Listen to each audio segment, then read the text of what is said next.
23,000 का पड़ाव पार करने के बाद निफ्टी में कंसोलिडेशन का मूड। बैंक निफ्टी भी फ्लैट, मिड कैप और स्मॉल कैप में आज हल्की सी तेजी। सुस्त बाजार में भी डिफेंस शेयर्स में मजबूती। स्टॉक स्प्लिट के बाद 11% से ज्यादा दौड़ा भारत डायनेमिक्स, साथ ही जीआरएससी और मझगांव डॉक 3 से 4% चढ़े। एचएएल में भी रौनक।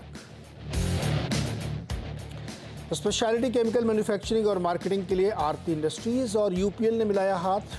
जेवी की खबर से दोनों शेयर्स में 2 से 3% का उछाल। 2-3 साल में सालाना 400 से 500 करोड़ के रेवेन्यू की उम्मीद। यूबीएस की रेटिंग अपग्रेड से जोश में वोडा आइडिया, 7% से ज्यादा उछाल के साथ बना वायदा का टॉप गेनर। यूबीएस ने दिया है 15 रुपए का टारगेट, स्टॉक 18 रुपए का टारगेट, स्टॉक 15 रुपए का। शानदार नतीजों के बाद इंडिगो के शेयर में हल्की मुनाफा वसूली। शेयर करीब 1.5% नीचे और करीब 1900 करोड़ रुपए के साथ डबल से ज्यादा हुआ प्रॉफिट। और आ जाएंगे निफ्टी की 2 कंपनियों हिंडाल्को और एनटीपीसी पेश करेंगी चौथी तिमाही के नतीजे। साथ ही यूनाइटेड स्पिरिट्स, अशोक लेलैंड समेत वायदा की 8 कंपनियों के नतीजे आज। ओके, आज के मेहमान हैं सर्वेंद्र श्रीवास्तव और मार्केट इस समय हरा लाल ऊपर नीचे कर रहा है। केवल मिड कैप है जो 50-70 पॉइंट ग्रीन में, बाकी रेड में, लेकिन ऐसी कोई दिक्कत नहीं। यहाँ पे एकदम लाइफ हाई बना के कंसोलिडेशन के मोड में मार्केट इस समय दिख रहा है। स्पेसिफिक्स में जाएंगे तो बहुत सारे पॉकेट्स और सेक्टर्स हैं जहाँ पे स्ट्रॉन्ग मजबूती देखने को मिले। लेकिन आज का stock of the day Voda idea है। 15 रुपये 5 पैसे पे इस वक्त ट्रेड कर रहा है, लगभग 7% की तेज़ी है। 2 ब्रोकरेजेस हाउस ने अपना नज़रिया बदला है। न्यूट्रल से बाय रेटिंग के साथ यूबीएस ने 18 रुपये का टारगेट दिया है और इससे पहले भी एक टारगेट 15 रुपये तक आया था जो पहले 13 रुपये का था। तो ये नज़रिया बदलने की वजह से वोडा आइडिया में बड़ी मजबूती यहाँ पे देखने को मिल रही है। और आपको याद होगा कुछ ही दिन पहले अगर आपने इनके ऑफिस में अप्लाई किया होगा तो 11 रुपये का आपको मिला था। 11 के बाद अगर मार्केट में भी खरीदा तब भी वहाँ से अच्छा प्रॉफिट यहाँ पे आपका बनता हुआ देखने को मिल रहा है। सरवेंद्र जी का स्वागत है। सरवेंद्र जी, पहले तो निफ्टी और बैंक निफ्टी पे राय बताइए। बहुत बहुत नमस्कार नीरज जी, दर्शकों को भी बहुत बहुत नमस्कार। आई थिंक अब वीकेंड की तैयारी हम कर रहे हैं, बट ये रेंज के अपर एंड पे आ गया है बाजार आई थिंक, और ब्रेकआउट भी जो 22,850 वाला एरिया था आई थिंक उसके ऊपर टिक रहा है। कल एक्सपायरी थी तो मैंने आज का दिन दिया कि चलो आज कंफर्मेशन आ जाएगा। तो ब्रॉडली अब रेंज का अपर एंड में अगर ब्रेकआउट होगा तो थ्योरी सेम है कि अगर 700-800 पॉइंट की रेंज थी, अगर ये ऊपर में ब्रेकआउट हो गई तो आई थिंक ऊपर में 23,500 23,600 के भी टारगेट्स यहाँ पे पॉसिबल है। तो अब यही है कि वो 23,000 का आंकड़े के ऊपर बंद जाके जब करता है तो आई थिंक ब्रेकआउट कंफर्म हो जाएगा और उस केस में आप एक 600-700 पॉइंट ऊपर की रैली और यहाँ पे निफ्टी में एक्सपेक्ट कर सकते हैं। बट अभी क्या है, टच एंड गो है। कल कल रह गया था 5-7 पॉइंट से, आज भी उधर ही है, तो टच एंड गो है। आई थिंक 2300 के ऊपर बंद आता है तो ही लेने की राय है यहाँ पे। तो निफ्टी में मुझे लगता है अगर वो हो गया तो आपको एक 23,600 23,700 तक की भी जगह है यहाँ पे। एक 10 से 15 दिन में टुवर्ड्स द इवेंट वहां पे निफ्टी वहां पहुंच सकता है। और बैंक निफ्टी आई थिंक फिर भी चिंता का विषय बना हुआ है। बैंक निफ्टी पे उतने क्लियर ब्रेकआउट भी नहीं हो रहे हैं और बैंक निफ्टी का ये हाई काफी लोअर है। तो यहाँ पे अभी उतनी क्लियर राय नहीं है इन द सेंस की ब्रेकआउट हुआ कि नहीं, यहाँ पुल बैक की ही चांसेस लग रहे हैं ज्यादा। तो बैंक निफ्टी अगर साथ दे दे और 49,000 के ऊपर टिकने लगे तो आई थिंक एक बार वहां पे भी जान आ सकती है। बट दोनों केस में मैं जैसे ने बोला कि 49,000 बैंक निफ्टी और 23,000 निफ्टी, ये डिसाइसिव, इनके ऊपर आपको आज बंद करना पड़ेगा नई ट्रैक्शन और नए 15-20 दिन के एक उछाल के लिए। अन्यथा आई थिंक रेंज के अपर एंड पे हैं 22,500 और 22,900 के बीच में हम फिर समय बिताएंगे। ओके, बड़ा इवेंट है 4 जून को और उस पर बनेगा। आज सोशल मीडिया का दिन है, आप लोग फटाफट अपने सवाल भेजना शुरू करिए। कुछ लोगों ने भेज भी दिए हैं और आप भी अपना दीजिए। ट्विटर हैंडल आपकी स्क्रीन पर है और इसके अलावा मेरे चैनल के आईडी पर भी भेज सकते हैं, आप इंस्टा पे भेज सकते हैं, एफबी पे भेज सकते हैं, जहां आपका दिल करे वहां भेजिए। फटाफट भेजना शुरू करिए। इससे पहले कि मैं राहुल प्रजापति के सवाल लूँ, एक सवाल ये वोडा आइडिया पे है, स्टॉक ऑफ द डे है आज का। ये जो लोग इसको बिल्कुल लाइक नहीं कर रहे थे अब वो अपने टारगेट बदल रहे हैं, 18 रुपये तक के टारगेट दे रहे हैं। सरवेंद्र जी, आपको अच्छा लगता है ये? देखिए, नए समीकरण है एक समय पे। अच्छा, जैसे अगर हमने शो पे भी लिया था तब उस समय जब ईयरली क्लोजेस थे, आई थिंक एक पॉजिटिव ईयरली क्लोजेस ने रखा था।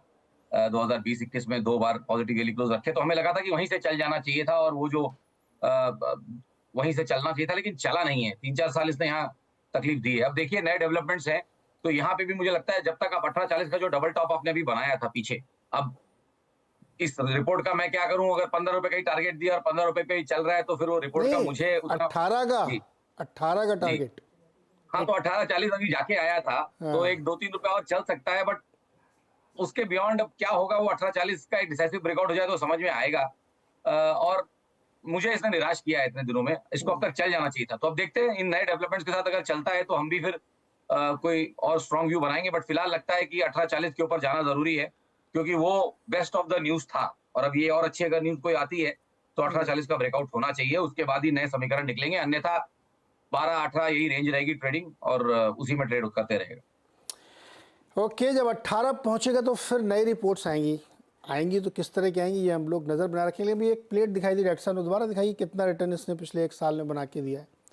पैसा तो बनाया लोगों ने इस पे। छोटा स्टॉक था, बहुत लोग लाइक नहीं करते थे, रिकमेंड से बचते थे, लेकिन आप देखिए इसने पैसा बनाना शुरू किया है। देखिए किस तरह की मजबूती इसमें देखने को मिल रही है। 1 साल में दुगना से ज़्यादा, 6 महीने में 14, 1 महीने में, और लास्ट 3 मंथ में, यानी लास्ट 1 मंथ में जो 14-15% की रैली बनी है, वो देखते हैं कैसे प्ले आउट करता है। लेकिन ये बहुत ज़्यादा लोगों के पोर्टफोलियो में शामिल होगा, इसलिए मैं उसको अपफ्रंट डिस्कस कर रहा था। राहुल का सवाल लेते हैं भाई।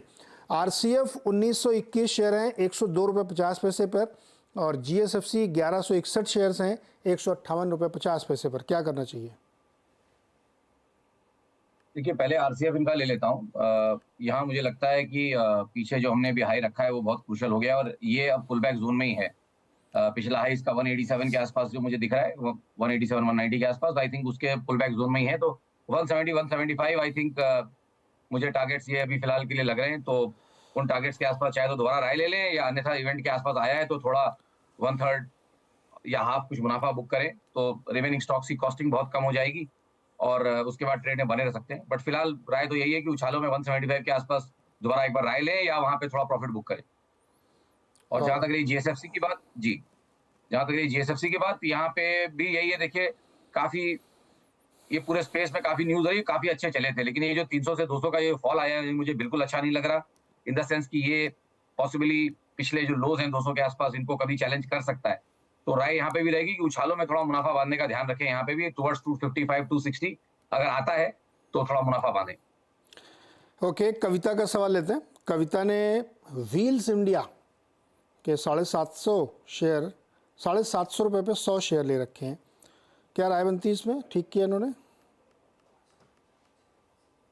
देखिए कई सालों से चला नहीं है, 17-18 का टॉप है इसका, 17-18 के बाद से पूरा इसने पार्टिसिपेट नहीं किया है इस पूरे समीकरण में, तो ये वीक कैटेगरी का स्टॉक हो जाता है मेरे हिसाब से।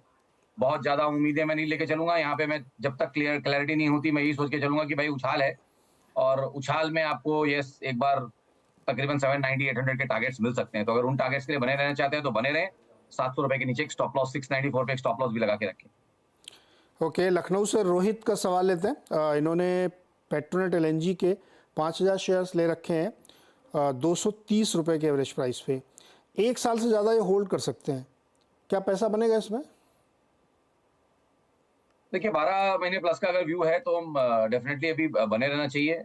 स्टॉक अच्छे अच्छे अच्छी ट्रेजेक्टरी में चल रहा है, और जैसे मैंने बोला 18-19 के हाई ये भी नहीं निकाल पाया था, लेकिन अब इस लेग में निकाले हैं।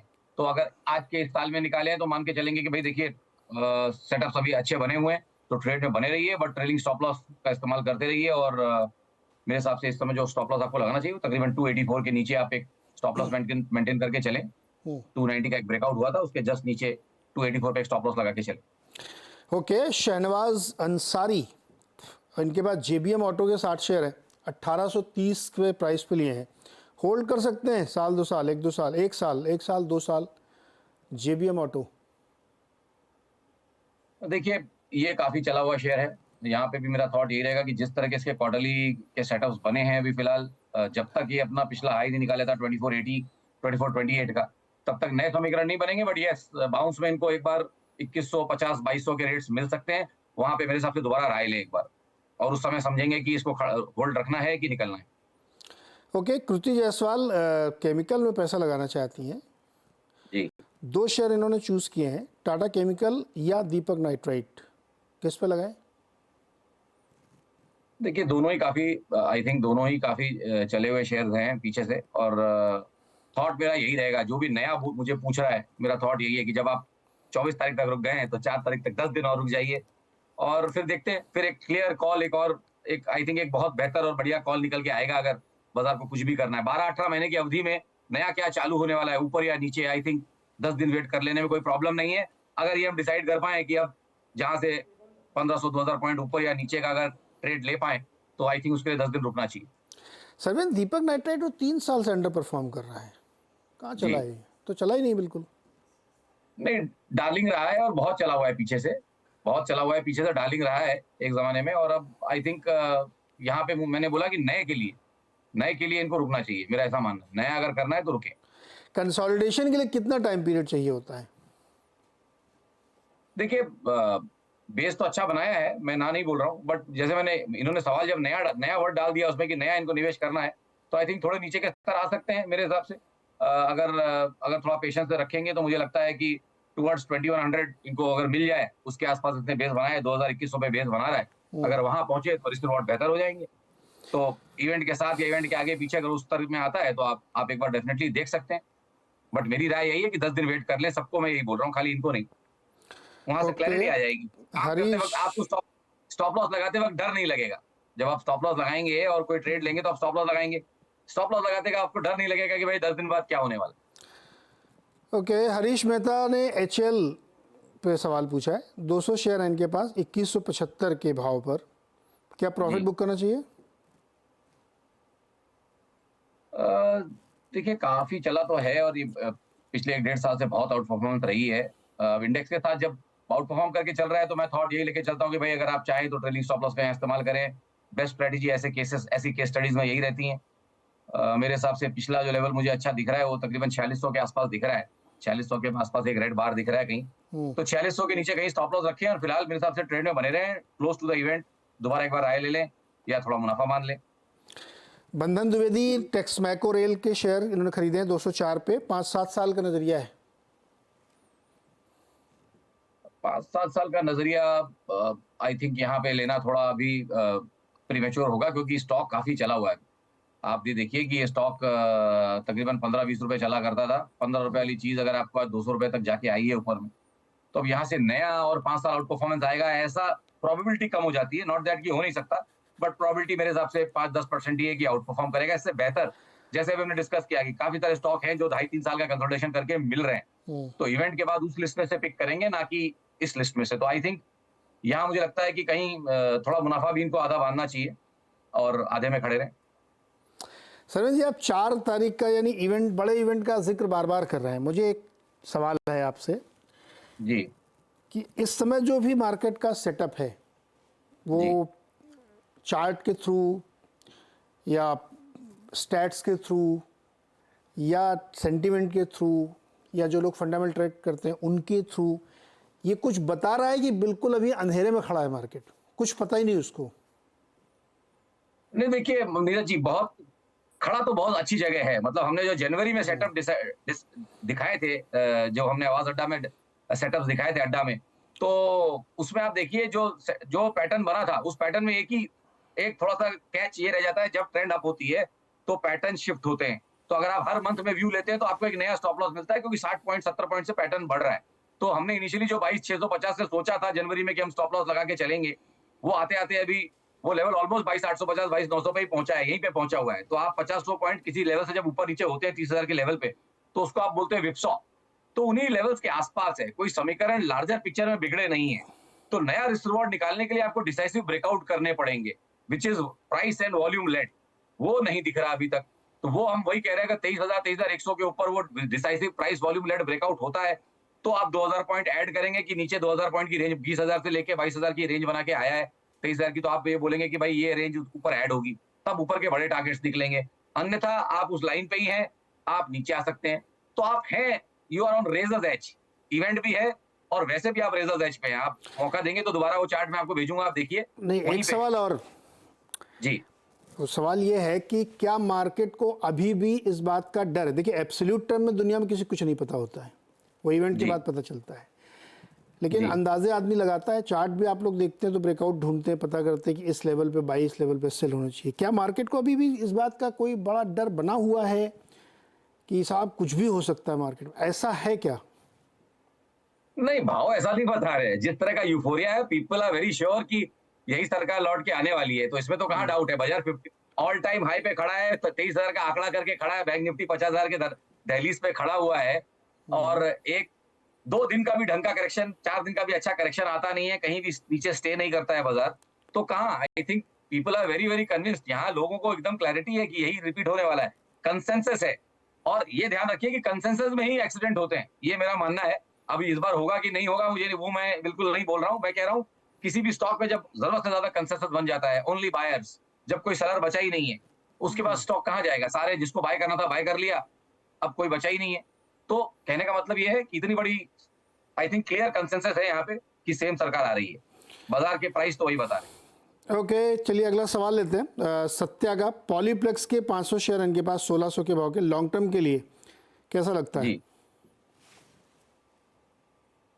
देखिए, लॉन्ग टर्म में थॉट वही है कि अब इसमें अगर आप देखिए तो काफी बड़ा एक करेक्शन आ चुका है। तो जब मैं जो हमेशा कहता हूँ कि भाई यहाँ पे अगर आप देखें, अब ये है जहां पे आपको एक 70-80% करेक्शन मिला हुआ है इस बुल मार्केट में भी। और जिनके पास ये होगा, जब ये स्टॉक ऑलमोस्ट 2800 से जो है 800 आ गया है, 2000 पॉइंट, तो ये जिनके पास ये पोर्टफोलियो होगा उनके लिए तो बुल मार्केट आया ही नहीं है। तो ऐसे भी बहुत BSE 500 में स्टॉक्स हैं। यहाँ पे मुझे लगता है जहर काफी निकल गया है, बहुत ज्यादा ओवरसोल्ड है। तो बात वही होगा, if not a new rally, एक अच्छा डिसेंट बाउंस भी आपको 1200 की तरफ लेके जाएगा। अब उस केस में आपको नीचे में, आई थिंक ये जो हमने लास्ट 2 महीनों के जो बॉटम्स लगाए हैं, तकरीबन 770 के आसपास, आई थिंक उन लेवल्स को होल्ड करना पड़ेगा। तो 770 750 को अगर होल्ड कर ले जाता है तो मुझे लगता है एक डिसेंट बाउंस एटलीस्ट 1180 1200 तक आएगा। और उस बाउंस की क्वालिटी में पता चलेगा कि कुछ नया चालू हो रहा है कि नहीं। बट डेफिनेटली यहाँ पे एक बाउंस का केस तो बनता ही है। ओके, विशाल ने अडानी ग्रीन के कुछ शेयर्स ले रखे हैं और वो और ऐड करना चाहते हैं इस लेवल पे, क्या ये सही ठीक समय है? देखिए अगेन ये अब इवेंट के आसपास इस पर्टिकुलर ग्रुप पे तो मैं बिल्कुल पास करना चाहूंगा। अभी इस पे कोई राय नहीं है, बहुत ओके, वॉलेटाइल है। जी GMR एयरपोर्ट के 1100 शेयर्स हैं विमल कुमार के पास, जो इन्होंने जी खरीदे हैं 72 रुपये पे। NTPC के 300 शेयर हैं जो इन्होंने खरीदे हैं 312 रुपये पे। जी क्या इसको होल्ड करें ये 3 से ज़्यादा साल के लिए? देखिए, काफी अच्छी परफॉर्मेंस पीछे से आ चुकी है। बट या अगर अगर दोनों के, मैंने हमेशा बोला है कि अगर आप ये 18 महीने क्या 36 महीने का व्यू ले रहे हैं, तो फ्रॉम एनीवेयर आपको एक 15-20% का, अगर आप ड्रॉडाउन से कंफर्टेबल हैं इन प्राइसेस से, तो आई थिंक आप बने रहिए। अगर आपको 15-20% मार्क टू मार्केट आप बचा सकते हैं, not mark to market, drawdown आप बचा सकते हैं, आप बने रहिए ट्रेड। IFC के 1000 शेयर है 72 पे, नेक्स्ट 10 IFC ईयर्स के लिए होल्ड करना है। नहीं है, थोड़ा ऑडियो ड्रॉप हो गया। IRFC जी IRFC के 1000 शेयर ले रखे हैं सुखविंदर ने 72 रुपये के जी भाव पे, और ये इसको अगले 10 साल तक होल्ड करना चाहते हैं। नहीं, 10 साल का टाइम फ्रेम तो अभी स्टॉक के लिए बहुत ज्यादा हो गया, इन द सेंस क्योंकि आप जाके ये भी तो देखेंगे ना कि भाई 10 साल का आप किसी का व्यू निकालना चाह रहे हैं और डेटा ही पूरा 3 साल का है, तो आप 10 साल का व्यू कहाँ से निकालेंगे? बट या 6-12 महीने के लिए मैं इसको 6-12 महीने पे ट्रेलिंग व्यू के साथ आपको चलना पड़ेगा। ये एक वैसा स्टॉक है। और फिलहाल काफी ओवरबॉट है, और इनको ये समझ के चलना चाहिए कि स्टॉक 20 रुपए का था और 200 रुपए तक गया है मोटा मोटी, तो 10 गुना हो चुका है 1.5-2 साल में। तो आई थिंक बहुत अच्छे रिटर्न्स पीछे देके आया है। इसी तरह से और 10 गुना हो जाएगा। अगेन इसकी प्रोबेबिलिटी बहुत कम है, नॉट दैट की जीरो है, बट 1-2% प्रोबेबिलिटी है कि यहाँ से भी 10 गुना होगा। बट 90-95% यहाँ से और पैसे अगले 2-3 साल में, और बड़े पैसे, मतलब कैगर आपका 15-20% का कैगर ये बना के दे पाएगा, ऐसा मुझे नहीं लगता अभी।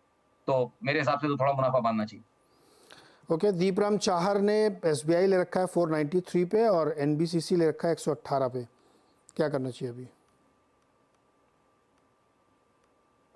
देखिए, पहला जो मेरे पास निकल के आ गया वो NBCC खुल गया है। पहले यहाँ बोल देता हूँ कि देखिए, यहाँ पे भी थॉट यही है कि पिछले मूव के बाद अब बाजार ने ऑलमोस्ट नया हाई लगा दिया। बैंक निफ्टी ने भी नहीं लगाया, बाजार ने अपना नया हाई लगा दिया, NSE 500 ने लगा दिया, मिड कैप ने लगा लिया, बट NBCC अभी नया हाई नहीं लगा पा रहा है। तो ये पुल बैक जोन में ही है। मुझे लगता है कि 150-155 पे बहुत स्ट्रॉन्ग हर्डल्स हैं।